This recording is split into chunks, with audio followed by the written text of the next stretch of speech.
morning, afternoon, where everyone is joining from. We're going to give it probably a minute or two for people to join the webinar, and then we'll get things kicked off.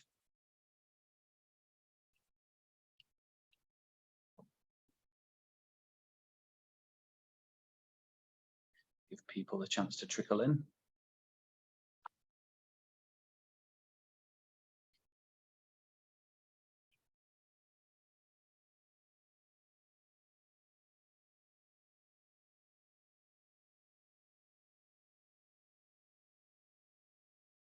Okay, fantastic. Well, I'm going to get started with a few introductions. So first and foremost, hi everyone, and welcome to our webinar today. I'm Dean Murphy, Commercial Director for Data Provider Products here at Neudata, and look forward to hosting this session alongside our Platinum sponsor, Bobsled. In our role as the only objective and neutral data scouting firm, we speak to data owners day in and day out.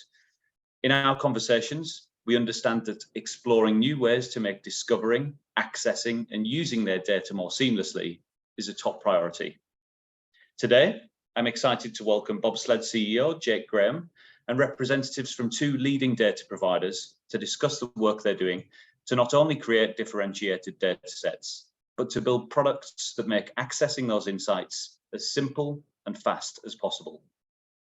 We'll be recording the session today, and we'll aim to share the recordings with everyone as soon as we can. We'd also like to encourage everyone to ask questions as we go, and we'll try to answer as many of those as possible. Simply enter any questions into the Q&A box at the bottom of your screen, and we'll put those to the speakers. So, without further ado, I'd like to welcome Jake to introduce the panelists. Welcome, Jake. Thank you very much. I really appreciate the opportunity. So as Dean mentioned, my name is Jake Graham. I am co-founder and CEO of Bobsled.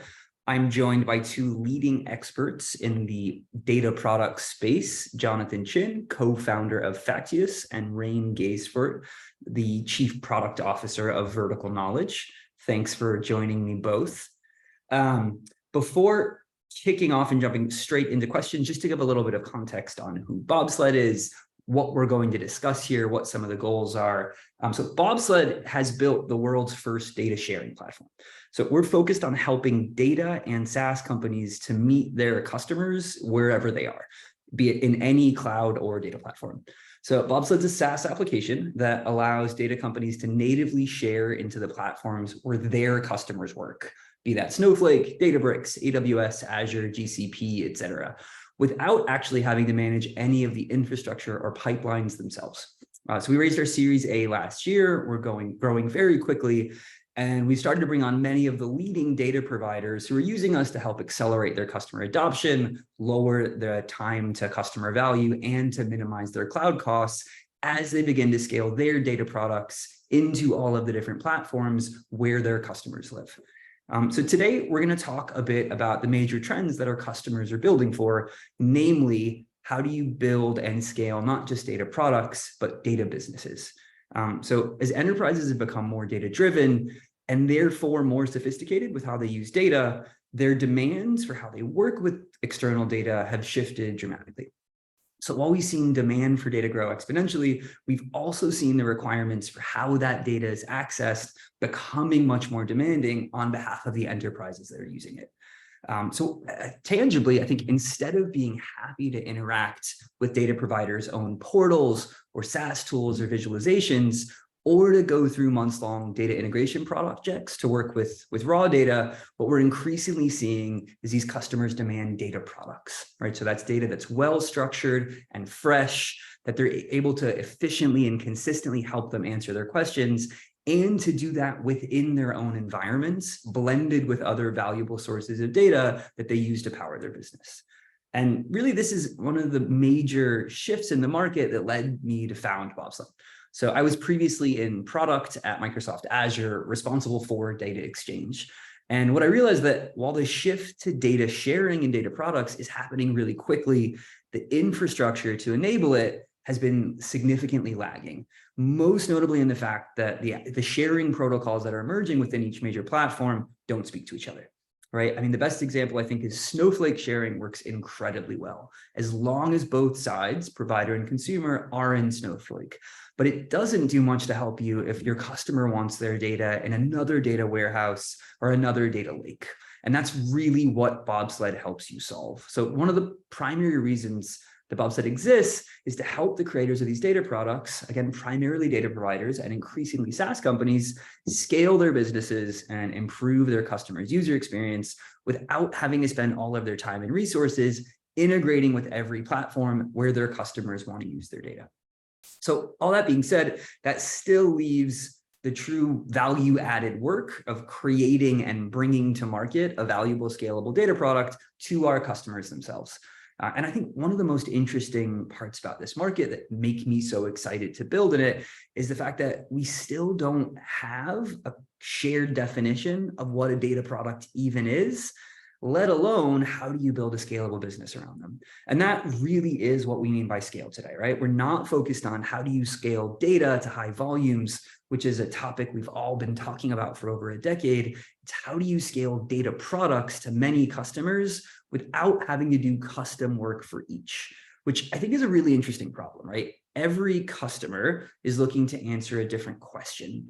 So how do you build a single product or portfolio of data products when all of your customers are probably using a slightly different slice of that data to get to value? So I'm really excited today to be joined by these two experts. I think Facteus and Vertical Knowledge are two companies that are really paving the way in defining what data products and data businesses are. So really looking forward to that discussion. Just to give everyone context, we're going to have that discussion around at least three major questions. So the first, what are data products, right? Can we get to a shared definition? The second, what are the major challenges that data companies have in building them? And the third is how do you bring those products to market? So with that, I'm going to jump in. Rain, I'd love to direct the first question to you. I'd love to understand, how do you define a data product? How is it different from a data set, from a visualization, or from an analytics report?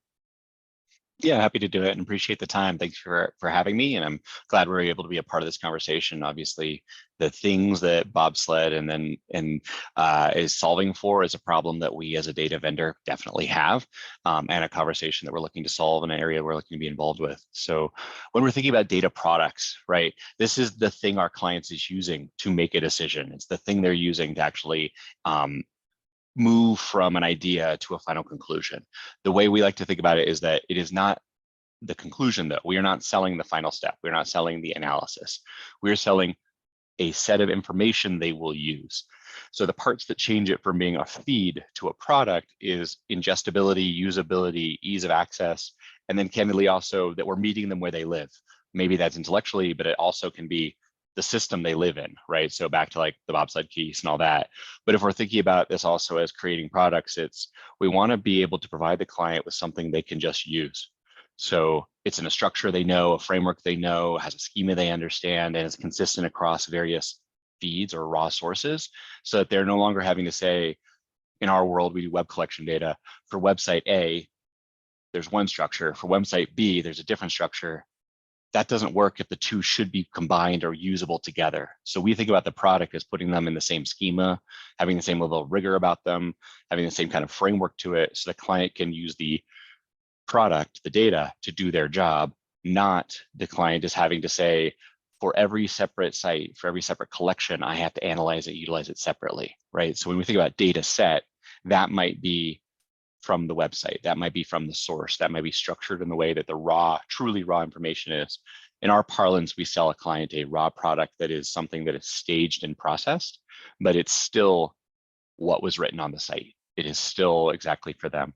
Versus when you start to think about visualization or analyst reports, you start moving up in some ways that value chain, but you also get closer to what they do, right? So when you get to visualization, there's benefits to that.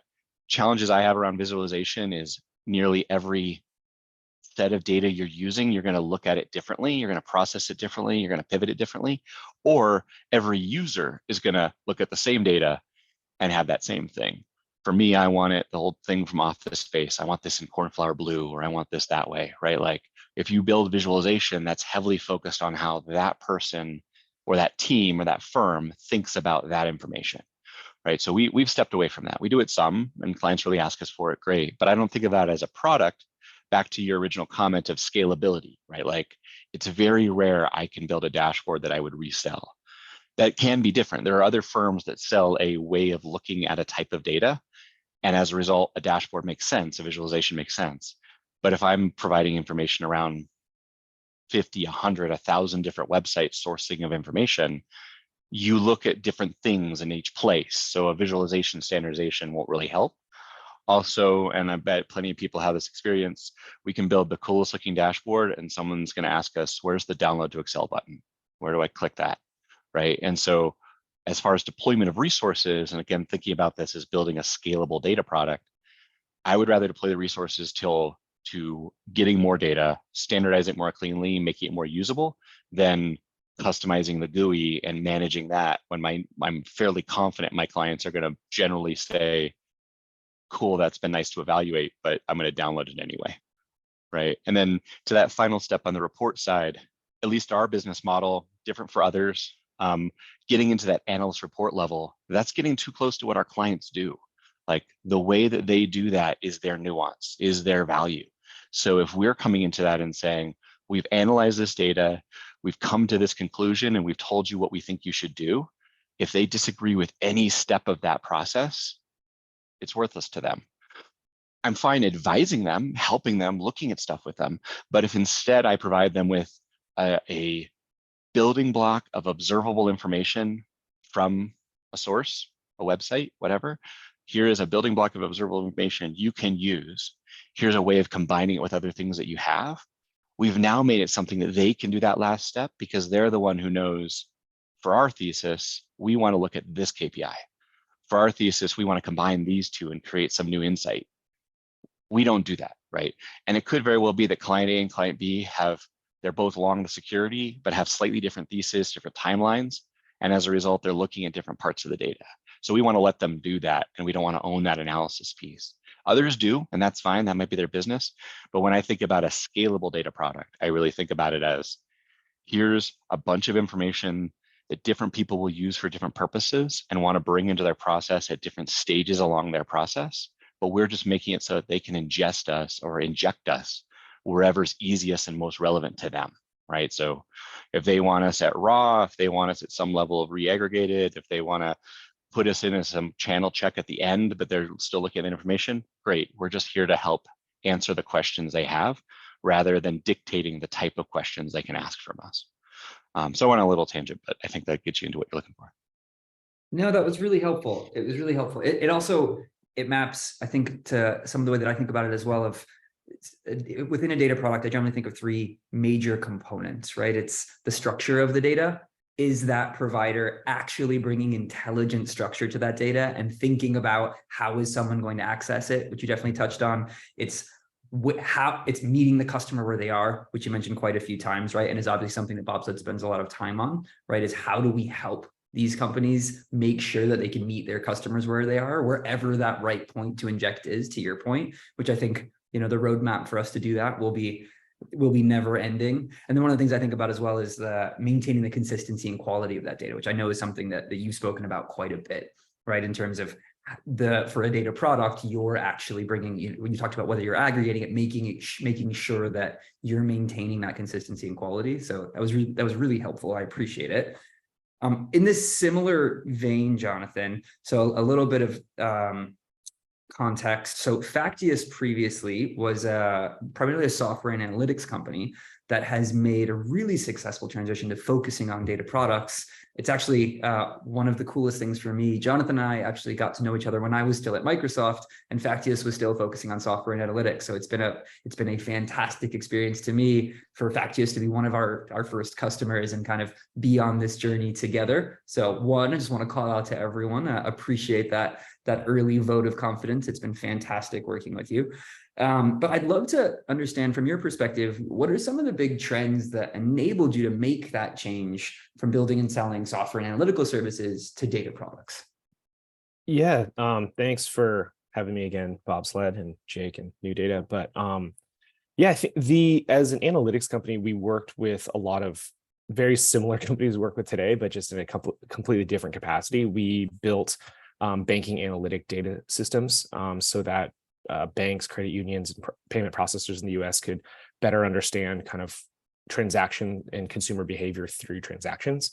What led us to transition to a data company was the emergence of just the demand for insight from the data we were looking at. So we were giving data back to banks in a more modern data architecture and helping them better understand their own customers. The demand for understanding consumer behavior in general just started growing. And I think that just was a function of kind of time and technology, and we were at the right place, right time, and we had the right access to the valuable data, which is consumer transaction data. I don't think 10 years ago it was that easy to kind of call someone and look for a data set that might have, maybe for a hedge fund, for a data set to have millions of credit and debit cards in the US and mine that data and understand consumer behavior. And I think that had a lot of hurdles decades ago. Big data and technology wasn't that great, and also extremely much harder to work with, more expensive, and kind of the skill sets was not as permeated throughout the entire tech industry, where now essentially cloud data warehousing is as easy to sign up for as a Gmail account, maybe even harder. I know Gmail is pretty hard to get now with all the authentication you have to go through. But signing up for a Snowflake account is super simple, and you can ingest data extremely fast. You don't have to, SQL's still the language of choice, so you don't have to relearn any new languages, but the infrastructure is just all there. So I think that while in the initial big data era, first party data was a big focus of it, I think we're really transitioning and emerging into kind of this third party data consumption, where firms are understanding up and down, not just in the fund land, but actually the firms that we like, retailers and corporate firms and even banks, are understanding there's actually more valuable data outside of my four walls than just inside.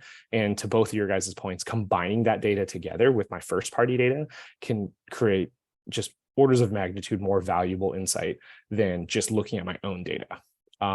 So I think that was what helped catalyze the ability for us to transition. Just the market dynamics, the technology, and the demand for data helped. And I think the kind of the luck part was we were in a space that had valuable data, which was consumer transaction data. It's a really interesting progression. It's for why this is the right moment for data products, right? So just kind of parroting back what you were saying, it's first there was the investment from major enterprises in actually building out data teams and scaling out people who can work with data. You then had the infrastructure for those teams to work with, right? And we've seen a transition from, you know, the world of big data and Hadoop into cloud native data platforms like Snowflake and others. But then the fact that they started with first party data and realized some of the limitations on it started to make them realize, oh, wow, we have to actually bring in other data sets and blend them with first party data, which I think goes back to that piece of, you know, Rainer, on your points of, you know, previously if you're interacting with external data, you're probably doing it roughly in isolation, right? It was, you were looking at this data set, but because you're on this journey towards modernization, you're now realizing you have to blend it in order to get to real value and answer questions, which is why, you know, you both have been leading your companies towards data products, right, away from these analytical services. So that was really helpful. I appreciate it. I want to jump a bit into actually the nuts and bolts of how you build data products. So Jonathan, back to you. And this is kind of an extension on the first question, because you've got experience in the same business of building both software products and now quickly growing scalable data products. I'd love to understand just my own background coming from product management and software. It's something that I'm still learning. What's similar and what's different about building a data product versus a software product? I love this topic, DaaS versus SaaS, and it's always a good topic to also nuance and understand both where we are and how our industry can evolve. But at the end of the day, data companies and software companies, they look similar in kind of makeup, I'd say, as far as heavy engineering talent, a lot of technical people in the management group, a lot of the same disciplines from a product development standard. There's all those, different types of Kanbans and Scrums. Way we manage workflows are very similar, but the core of the data of a data company and a software company are extremely different. And the analogy I like to use is like essentially hammers and clay. Like software companies are they can build anything actually, because it's code and it's the talent and it's the idea. And essentially software can do whatever you want it to do. You just have to essentially create software that's valuable. And when I say a tool or like a hammer, it's software is built for one thing. And when you have a hammer, it hammers nails and it does it really well. It doesn't break. It doesn't not hammer nails when the weather's bad, or if the weather's good, it'll always hammer a nail. And but usually it can't do other things, or maybe a little bit of adjacencies. It can, break something by hammering it, but it's not really meant to be that multifaceted. And that's because successful software companies, similar like Bobsled will be hopefully in the future, they solve a problem, a very specific problem that has a large enough demand or market dynamic to make money. Data companies, on the other hand, while we're in the business of solving customer problems, I like to use the clay analogy. We're much more like clay, because the value each customer gets from the same data is not always the same. And I'm sure Rain has some great examples of exact same data, two different customers using it for completely different ways and finding value that they'll pay for. So data is a much more malleable product, which might sound like, oh, that's awesome. Now you can solve every problem because you can facet clay into a key. You can facet clay into a sculpture. Whoever wants this, that.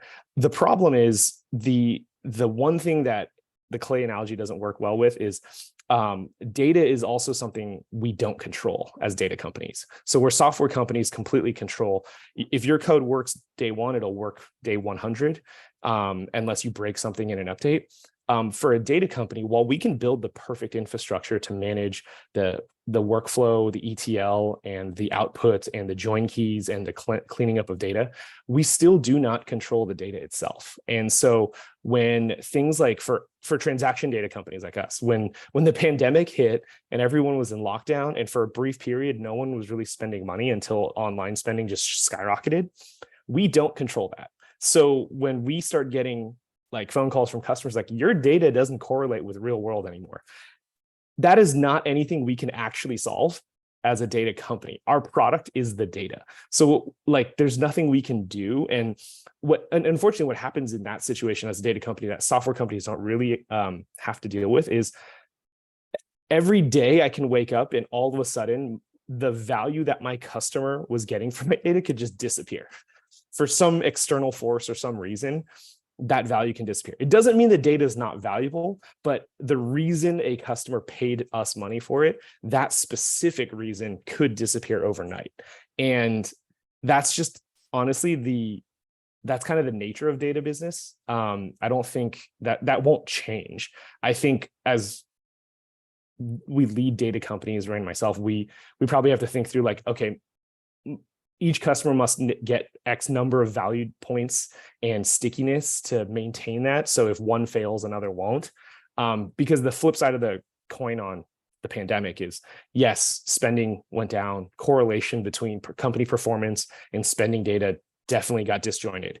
However, we also were an extremely early indicator on when things were coming out or when we were returning back to normal from pandemic behavior. So it's like that also came from the same situation, and our value proposition changed because of that. The data didn't change at all though. So I'd say those are probably those are the big main differences on how to philosophically look at data companies versus software companies. Super interesting. Just thinking about it, it's, to your point, software is roughly solving for the same workflow, right, of all the customers you're building for it. But no two customers or users of a data product are generally asking the exact same question. So the challenge is, how do you build a data product that is able to answer all of these different questions that your customers may ask of it, and how do you get in front of those, and how much do you really need to understand those questions? Rain, moving to you, so you've joined Vertical Knowledge fairly recently, right, in the last year or so, and you're now bringing your team to build out a suite of really powerful data products. Can you talk through a bit of how you're directing them to actually scope the requirements for those products, knowing that the questions may differ depending upon who's using them? Yeah, no, happy to. And that's I've joined the firm, like you said, less than a year ago. I was a client of it before, so I have some experience with utilizing this type of data, but there's always the variation between, what's the analogy for it? Eating the cooking outside versus eating your own cooking. I have the benefit of, when we find a bug, which happens, of course, we're able to address it much more directly, like feed it back into internally, instead of being a client and saying, oh, this is our wish list of things to correct, and let me go send them through. But let's talk specifically what we were saying about like scoping out and building out these kind of products. So within Vertical Knowledge, we have, as I had alluded to already, our terminology for it is our raw products. These are our things from a website. This is actual prices from a page. This is actual observations from locations, job listings, whatever. This is things you get from a website. But people want to use them for something. They want to combine them together. So that whole scoping project of how we go from thousands of sources of raw to less than thousands of output products that can be aggregated. Part of that is into like, well, what are the types of products that a client doesn't want to build themselves that they wouldn't be upset with me building, right? Because back to my comment I made before, I don't want to go in and build something that they say, you've injected 5 assumptions that I don't necessarily agree with into that. I'm going to either have to back those out or go back to the raw, right? I want to inject assumptions that we all agree on. So things like, does it make sense that on a listed retail site, a price of a sneaker went from $100 to $20,000 and back to $100? That's probably garbage, right? Like no one's going to really argue with that.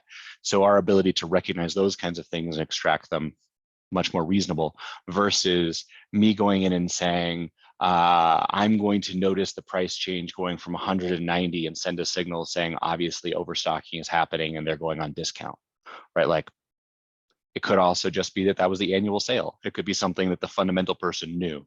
So that's one of the lines, is we want to enter products where we're applying cleansing, normalization, prepping above and beyond what we did for our raw, and aggregating above and beyond what we do for our raw, that a lot of other people would use and find interesting. We also want to do things that are going to affect change, right? Like I don't want to build a product that people go, neat, and walk away from. I want to build a product that people go, oh, that is a key driver of questions we have, right? So we're building out a product around the rental car space, like analyzing that. It's a very niche, but also that's how those companies make money. They rent cars and then they sell used cars. Like this is information we want to know about them. So analyzing what rental car companies are selling at what price and what place. Great. I could see huge value in combining that with Jonathan's product and be able to say, I see pricing for rental car companies at these locations, and then transactions of renting cars, not necessarily at that location, but for that brand. Oh, now I can combine those. That's very interesting. So we're looking at things where we have the data, that data could be aggregated in a way that makes sense, and that people aren't going to necessarily have challenge with the way that we're having to apply some assumptions, right? And we'll take chance on that. We're willing to try things that might be pushing that envelope, but I want to stay as close to the side of everyone kind of agrees with how to do this as possible. Not from a safety or protection standpoint, I'm okay taking risks. It's more on the side of, I want my clients to be able to know that I'm not interfering with what they do. Like that's their job, that's what they're working on. If it would be helpful to them for us to own more of that process, okay. But I want to make sure we're on that side of, they do this side, we do that side, because there's plenty for us to do over here. I mean, I can give a very specific example. We recently released a product where the underlying source data, it's analysis of retail and sneakers, Nike, whatever. We brought in 450 gigabytes of our raw data, and that's post-processed, already ready in like stable schemas, but still 450 gigabytes. Processed it, brought it down from 20,000+ separate files for each individual collection. And then we're able to generate a single file with a weekly cadence of information that's like 4 megabytes, right? I'm not saying by getting smaller, it makes it better, but if a client just wants the thing they can drop into a chart, that's creating that product that they can. They can ask us questions between the two, but we're able to provide them something, back to our earlier conversation, like I want to meet them where they live. So if the client has a 20-person data science team and a whole ETL ingestion pipeline and can take the raw data and go do it themselves, great, more power to you, do it. If they have a lead PM and an analyst, and the analyst's job is to be the data ingestion for all things that PM does, me handing them a 4 megabyte file, they can just open in Excel, see the chart and say, that's the inflection we've been waiting for, bye, could be very helpful, right? So we're trying to find things like that. Some of this comes from my experience in my old life of working on the sell side products for sell side, but then also, as all of us do, some of this comes from our clients saying, geez, I see you have this. I wish you would do something like that with it. We will 100% write that down. We will work on those things as well. But as far as like the top down, or bottom up side, like we look through a catalog and we say, we have all of these sources. These 5 could go together. Let's talk about a product for that. And we look from the top down and say, the world's telling us it wants to know more about the REIT market, wants to know more about specific sectors in retail, wants to know more about commercial flying, or wants to know more about industrial machinery. And we go, oh, that's a question coming from the top. Do we have anything that could solve that? Or could we go get something that could solve that? So we have to always address those. I'm obviously, from a scale standpoint, always looking for things we already have, because then I have history, then I have process, then I can do it. But if I need to go get 5 additional things to make it better, okay, we'll stand up those collections and do that. It's work, but it's 5 on many thousands. So the ratio is small enough that it's not throwaway, but it's very accessible, right? So when we're scoping this stuff out, we're really going and saying, what does the market need? What do we already have? How can we fit it? And back to, I mean, Jonathan's analogy about clay, like I buy into that. We use internally the analogy of like oil, just because the whole data is the new oil thing. But we're looking at that and saying, we are limited to what we can go get, right? A client can come to us and say, I wish you would go pull X. We're like, that is not legal, moral, ethical, like acceptable. Like we're not doing that. But we will say, but we have all of this. We can refine this. We can do things with it. So, I mean, I had a client the other day ask me for transaction data. And I'm like, I do not sell that. I know people who do, but that's not our product. Yeah, here you call Jonathan, here you go. But like that's the thing, is we sell what we have. And as a result, we're always trying to figure out how to use what we have to create things that'll be valuable to our clients. So that's our structure around that, but it always evolves. That's super helpful. And I'm just thinking about just building on what you both said, right? So with my background primarily being in software product management before founding Bobsled, right, a lot of the stuff that you allude to is it reminds me of jobs to be done frameworks, right? Which people haven't thought about with data and questions, and you're repeatedly talking about, where am I injecting myself and how does that change the job to be done? And therefore, how does that change the data product, right? It's super interesting. Does my user actually want me to tell them what question and answer it? Not often, right? Generally, they want something that allows them to answer this. That's the job to be done, which I think is super relevant. But then to both of your points, Jonathan, is something I've heard you talk about in other conversations as well, is like, software starts from 0 and data doesn't, right? And to Ray, your point, you do need to be building from this base and obviously spending time thinking about where you go get more data, but you have so much valuable clay. It's super interesting.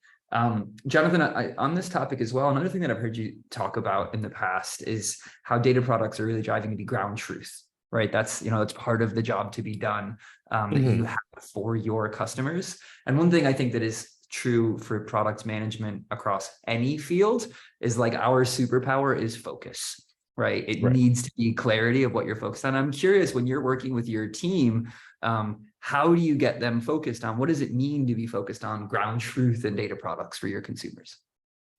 Yeah, it's interesting. That's, I think, probably another difference in data versus software. Essentially, a part of every data company's product team part of that product development is finding out, it's almost like a research type of function, or a little academic, where how do I prove that my data has ground truth or real world value? Because that's how you can articulate value from your data set to your clients. And for us, internally as transaction data, we all have to have that domain knowledge of understanding transaction data should have ground truth in X, which for us is consumer spending, which, okay, where are some ground truths in consumer spending? An easy example is like the Census Bureau every month publishes the monthly retail sales report, which is, we call it the March report. That is an easy ground truth for our data to constantly test against from a correlation perspective, to understand that, yes, our data is not only, it's predictive, but it also correlates with real world US consumer spending that someone else is publishing.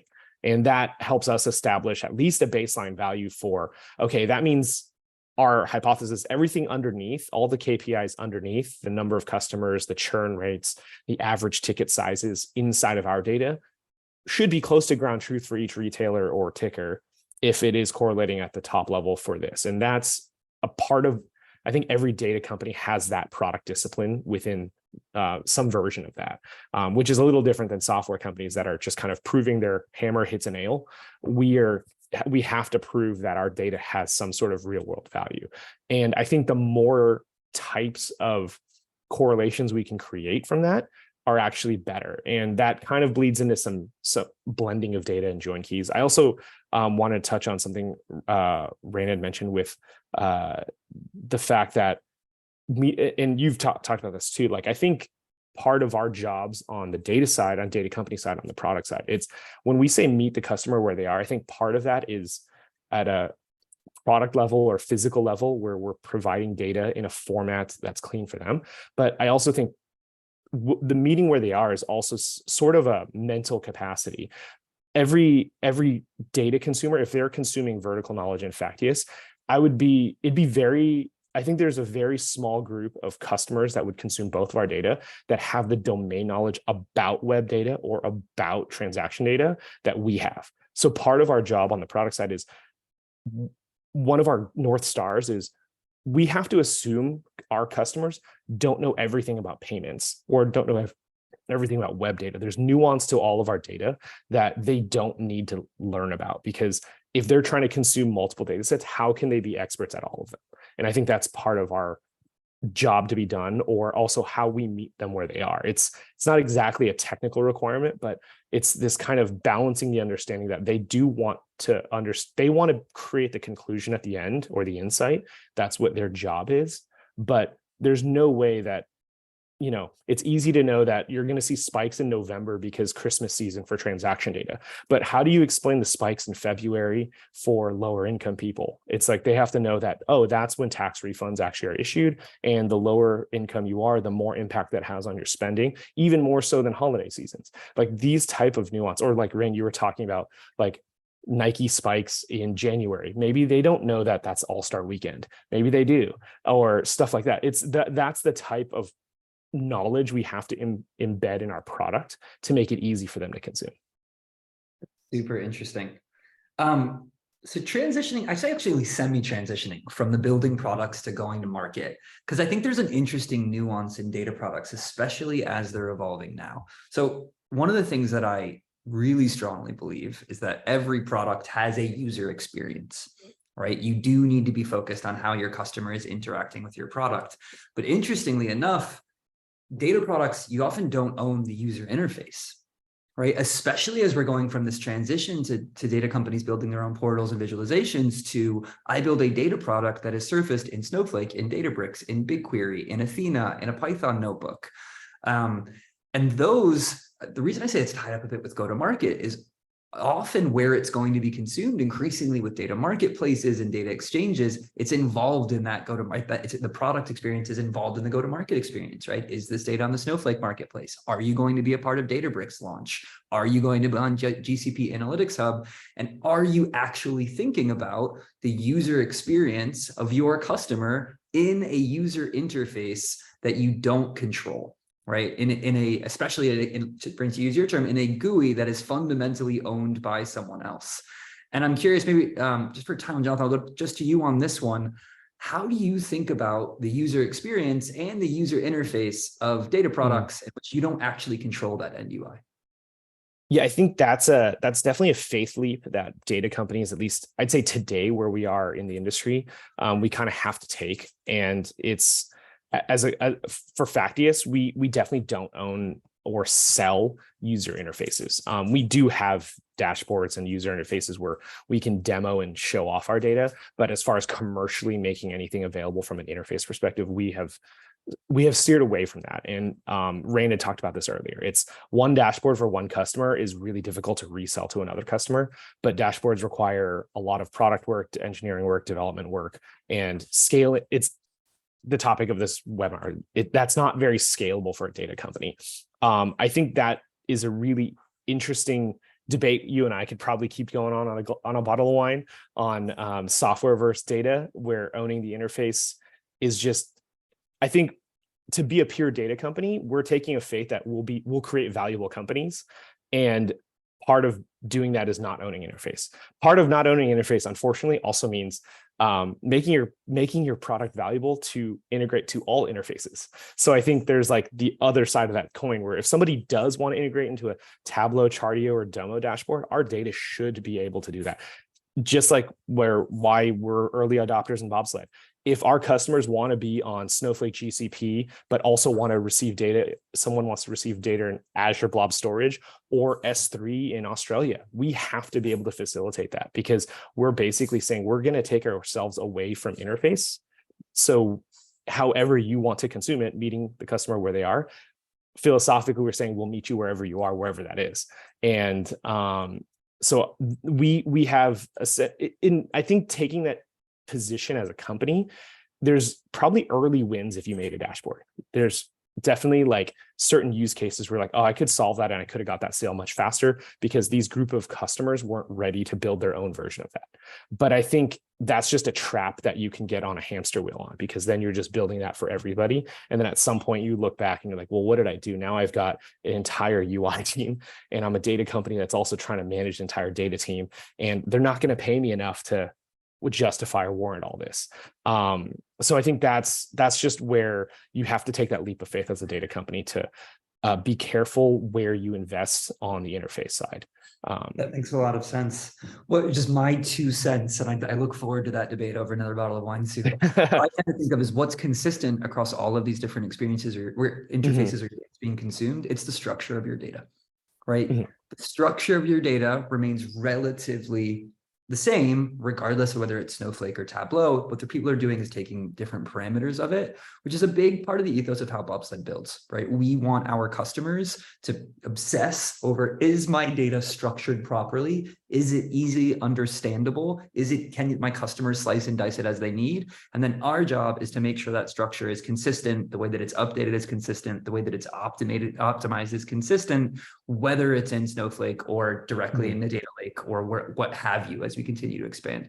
So I think we're really aligned there, although I'm sure we can do some debate around semantics. Yeah, I just think the other thing, we're at least in the moment of time we are where we are right now, and I'm sure Rain probably can call on some experience on this too, is we definitely lose customers today because they're not willing to build an interface. There's not a third party that has built an interface that they want, and we're not willing to build one. I think as we progress in the future, like there already is an ecosystem of people building interfaces on top of data companies. And Bobsled's include that, like I consider you guys, that's a data interface and touch point as well. But I think there are, like I said, there are times where hopefully, like we're banking on in the future that just won't be a problem. Either that expertise is in-house or there are essentially there's enough of an ecosystem to satiate that. That's really helpful. I doubled down on that. There's a whole cottage industry right now of, I was the data person at hedge fund X. Yes, a product. But we did our work. I will ingest all the data into it and I'll do that. And I'm sure there's some people on the line who are in that space. Like that's a whole thing that's happening right now. Challenge with that is the person you're selling that analysis layer to has to think how you did, or how your firm did, or how your process did. And, I watched this at funds. Someone comes who used to work at major multi-manager A and has now come to join major multi-manager B, and is like, great, I want my tool to help me understand the world like I used to. And at the new firm, you're like, we don't do that here. They're like, but that's my process. That's how I think. And you're like, yeah, that was part of what they sold you at the old firm. That's how they thought and how they presented information to you. So that's how you work in it. So this whole, I'm going to build the one-stop shop way of how you understand and ingest and actually do your final stage of work is so dependent on everyone agreeing that that's how they do the work, right? Like if we go back in time to earlier iterations of this ecosystem and think about the, big name platform software companies that really are data companies of like Bloomberg or FactSet or CapIQ or Refinitiv or whoever, fill in the blank platform system, right? Like you worked in either Bloomberg or FactSet. It was very rare that you did both. And if you did, then your firm extracted information from both and recombined them to something that was the way you did your work, right? So when we're thinking about being a data company and that whole where do we meet our customer thing, yeah, like Jonathan's right. Like you go into those conversations and clients like, oh, if only you had this dashboard, I would have bought it. Okay, but then you would have changed it, because by the time after you bought it, you would have used it for 6 months, and then you said, yeah, that's crap, we don't want to use it. That's not our process. We actually want to extract these 3 sub layers from it because that's the thing we focus on. And now we're not going to use your dashboard anymore. It's like we use them for sales. We use them for going into a client and saying, here's a pretty picture of what we have, but we're not supporting that, right? And that's kind of that evolution and separation of the old school. We're software companies that had data. We are data companies, right? We have software that generates stuff and helps us process, but we're not selling the world that they do their work in. We're feeding into those things, right? And because the way they're going to do their work is different, the methodology they use, how they do it, all that stuff. That is a fantastic segue into the last question and part of the core problem that Bobsled starts to exist, that brought us into existence. I'd love to ask both of you how the emergence and evolution of these data sharing features and protocols within the different cloud and data platforms are impacting data businesses, right? So whether that's Snowflake data sharing and the data marketplace around that, whether that's Databricks Delta sharing and the data marketplace they've just launched, whether that's AWS Data Exchange and Redshift sharing, BigQuery Analytics Hub, Azure Data Share, et cetera, et cetera. This is something that everyone's getting into and everyone has a slightly different flavor on. Obviously, it's something that Bobsled is built to solve for, right? To be able to interact with any of these and all of the new ones that continue to grow over time. But I'm curious, we're a couple years into this data sharing. I'd like to think of as a revolution. We'll start with you, Jonathan. How are you seeing the emergence of these data sharing features and protocols change your business, and where do you think that's going? Yeah, I think so. I think as a firm, when we see all these popping up, again, philosophically, I think we think of ourselves as Switzerland, but that's easier said than done, which again, Bobsled helps become Switzerland. We as a data company, we don't think we are poised to pick winners and losers. Is it going to be Snowflake, and should we only do Snowflake data sharing? But if people prefer ADX and Amazon Data Exchange, who are we to say to use something else, right? Like we don't think that's part of our job or our product or a market dynamic we want to play in, which again, just like what we were talking about UIs, which unfortunately means we have to essentially be neutral for now. And being neutral is hard. I think that's a big scale issue. As far as what Bobsled can help with is, well, then you do have to, if anyone, by the way, if anyone on the call has integrated with Amazon Data Exchange, it's a nightmare. And managed multiple region S3 buckets. That sounds really simple, but that's just a lot to keep track of. And also multiple Snowflake data shares across different regions as well, also nightmare. But these are all where customers want their data. And again, like we don't want to be forcing customers into any data interface that we are projecting. So that is kind of making it difficult to scale. I'd say that's to answer your question, like how are we reacting to it?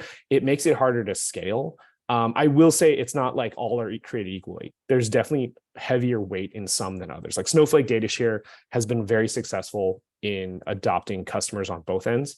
So, you know, we're not spending the same amount of time on Amazon Data Exchange than we are with Snowflake, but that could change. Like that, things can change overnight, and so we do have to keep those integrations live. I think where that also has made me think about Bobsled in a very different way from a scale perspective is, again, going back to the software versus data.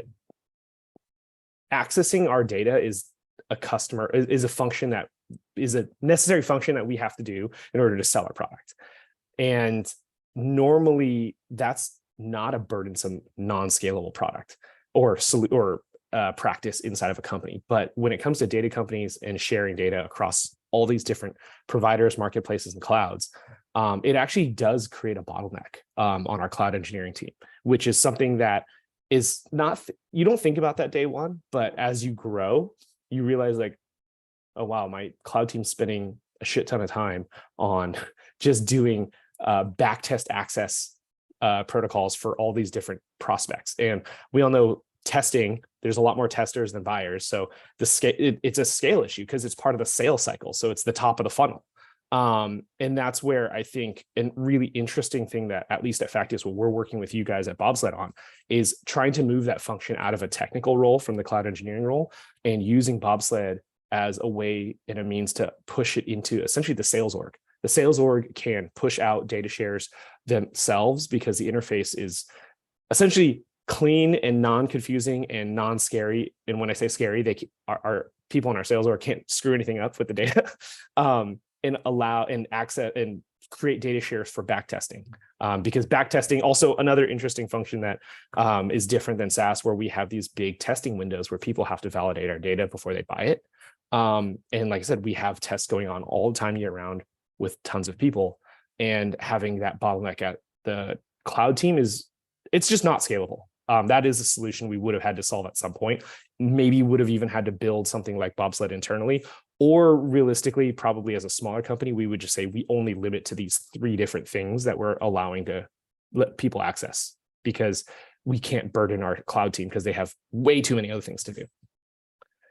That's super helpful. I also want to call out, it's made a bit easier for Facteus because you have an amazing sales team. Shout out to Noel and our Bobsled users that we love as we're helping to scale this out. Rain, I'd love to push that question to you as well. How do you see these new sharing features and ecosystems driving the future of data products in your business? I mean, the same comment about needing to be Switzerland definitively is there. Like, I can build the perfect distribution deployment method that everyone should use, and they can still say, I don't want to, I want to use the one I use, right? It could be totally inferior, but it's the one they're used to. It could be old school legacy infrastructure, but that's how their platform is built.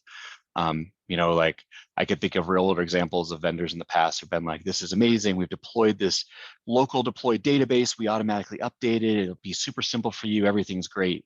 And as a buyer, you're still like, my IT firm will not allow me to do that. So no, drop me flat files through an FTP, right? So like, needing to meet the client where they are, same comment again, but like more specifically to, if this is the place where they're buying it or they're looking for it or engaging with it, we want to be there, both from a standpoint, like if these are the marketplaces where people are potentially evaluating data sets, I don't know where my client is, my next potential client is thinking about this. Maybe they're fully associated with Amazon, and that's why they're going to be in there. Maybe they have some discounting from Amazon that I don't know about. Maybe they're owned by Amazon. I don't know. Maybe they're owned by Snowflake. Maybe they have a whatever, some other kind of relationship. So I want to be in all those places. The other piece I want to highlight from a data buyer standpoint is there's also an economies of data storage cost component to this, right? Like if you're using one of these Delta Share environments or cloud share based environments that allows you to interact with the data without necessarily duplicating the storage of it, there's major benefits, that ability to try stuff, but also to retain stuff. Like there's a potential to say, I'm not going to duplicate this. And when your size of data starts to get bigger, like our internal data gets measured in the petabytes, right? Like my desire to not duplicate that is large, right? I'm okay with duplicating where I need to. And, some clients will say, drop it on our share, we'll pay for that. Some clients will want me to stand up a share and that I pay for and that they access. It's all dependent on how they think. We want to be able to, again, hit them where they are, but minimize things that we don't need to duplicate. So if I could point a client towards a Delta share or a Snowflake environment or an Amazon environment where we're already posting that data and they can go extract it at their will and they have license to it, all the better. There's a marginal economies of scale from a margin perspective and from a price perspective from us, and we can pass that through. I can go to my client and say, our cost price per collection is X, where it used to be Y, right? And that's part of our business model as well, is shifting to, as we are more of a scaled business, we want to make it so that we can be the source of all this information to all of our clients. So if I can find ways of picking up margin, I'm going to use that to then compete for business, right? I don't want to be the cheap alternative. I'm never going to be cheaper than hiring your own internal Python developer to go run some scrapes. But if I can be the more cost-effective alternative, and part of the way I do that is by being more thoughtful with how I store my data, hell yeah, I'll take it all day. Because yeah, when you're measuring storage costs, again, in terabytes and petabytes, that little bit you get from not duplicating that one set of data, worth it. So we're not obsessed with that kind of thing, but we definitely are willing to take those benefits. Fantastic. Well, this has been a fantastic conversation. I am so glad that that you were both able to join it with me. And with that, I will pass it back over to our hosts.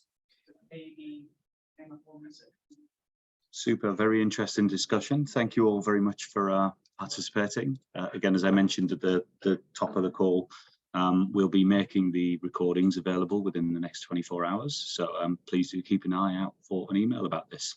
But for now, thanks for tuning in and enjoy the rest of your week. Thanks, everyone. Thanks, everyone. Thanks.